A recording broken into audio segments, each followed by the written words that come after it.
Neil loved to travel and explore new places, especially ones close to nature. Forests were his favorite. Whenever he planned a holiday, he would choose a destination surrounded by trees, mountains, and fresh air. For his son's second birthday, Neil decided to celebrate the special day in a beautiful forest. He booked a cottage near the woods, located at the foot of a mountain. It was a peaceful place, surrounded by tall trees and wildlife. The cottage was right at the edge of the forest, allowing the family to enjoy views of animals roaming nearby. Neil, his wife, their son, and a few close friends arrived at the cottage. The village near the forest was quiet and welcoming, making everyone feel relaxed. As soon as they settled in, Neil's little son noticed a dog sitting near the cottage door. The boy, excited to see the dog, offered it a biscuit. The dog wagged its tail happily and ate the treat.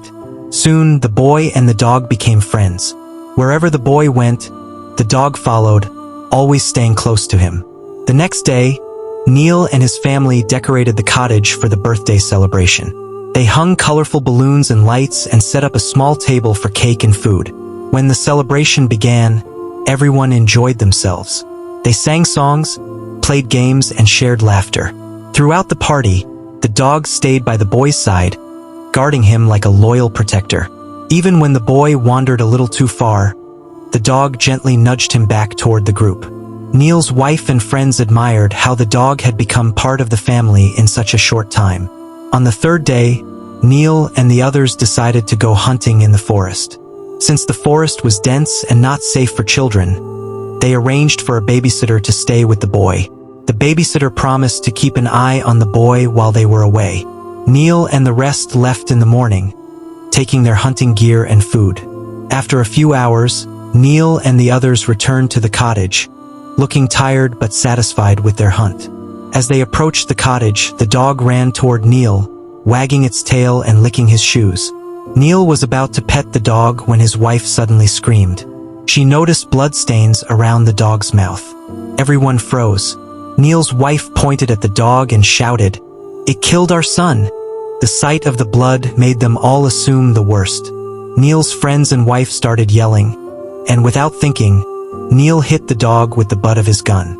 The dog cried out in pain but didn't fight back. It looked confused, as if wondering why its friend was hurting it. The noise of the dog's cries brought the babysitter running to the entrance. To everyone's shock, she was holding Neil's son in her arms. The boy was safe and smiling, completely unharmed. Neil and his wife were speechless. "What happened to the dog?" Neil asked, his voice shaky. "Why is there blood on its mouth?" The babysitter explained, "While you were away, a wolf came near the cottage, tried to attack the boy, but this brave dog fought it off and killed it.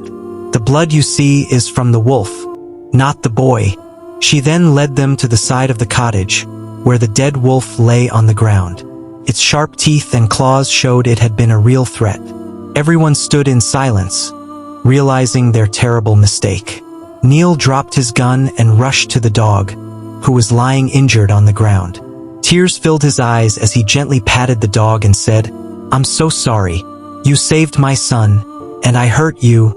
They quickly brought a first aid kit and cleaned the dog's wounds. Neil's wife and friends helped care for the dog, feeling guilty for their hasty judgment. They fed the dog a warm meal and stayed by its side until it started wagging its tail again. From that day on, Neil and his family treated the dog as a true hero and a member of their family. The incident taught them an important lesson: never make decisions in haste. Sometimes what we see isn't the whole story. Haste makes waste, and patience can save us from regrettable mistakes.